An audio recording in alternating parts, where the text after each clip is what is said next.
So far in this series of content, I started off by saying what a podcast in 2019 means to me, or what a YouTube channel means to me in 2019, and how that all sort of coalesces into the digital handshake, right? All of this content that we're putting out there, we're putting out in a way to connect with somebody and to build trust, and then to make that digital handshake connection. Like this content that we're putting out, that's really the last thing that we have to compete with in such a chaotic, busy world with so much competition, so much noise, and so much competition from the top from big companies like an Amazon or a Google or an Apple or a Microsoft. How do we sort of stand out in this crowd? And that's creating a podcast or creating YouTube, creating content in general to connect with that digital handshake.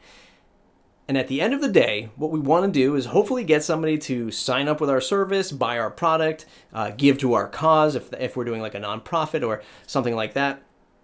And the best way to go about that, well, there's 3 different ways to go about that within the content that we're creating. Number 1, it's about the story. It's about the story that we're putting out to draw attention to us. And then once people are drawn to the attention grabbing or attention seeking story that we're putting together, they're going to really resonate and connect with our character next. And it's very important that our story is good and it's grabbing that attention and they're really connecting with you as a person, as an individual, at your character level. And then number 3 is you're always sort of towing the line with your product or service or your goal for creating this content. These 3 things sort of come together really well. And we all know what it's like to be a consultant or a freelancer or something like that, and we don't want to get the wrong customer. And sometimes the wrong customer comes to us with lots of money, and it's a feeling that we say, well, they've got a lot of money, we should probably do business with them.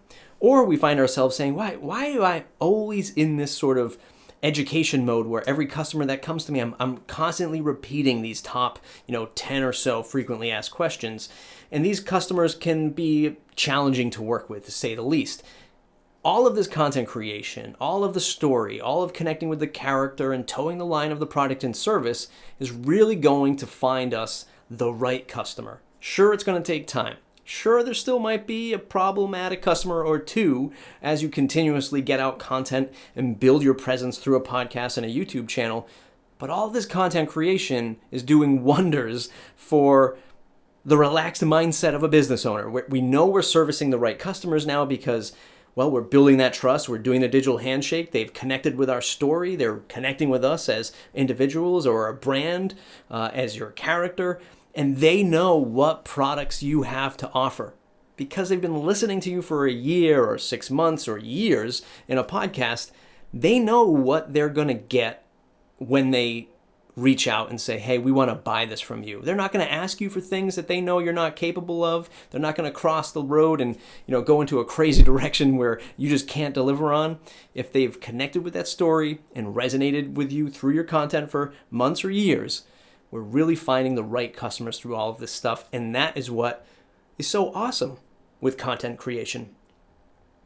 What do you think? Leave me a comment below. It's mattreport.com, mattreport.com/subscribe to join the mailing list. Don't forget to listen to the iTunes podcast as well. Thumbs up if you like this video. Subscribe if you want more. We'll see you in the next video.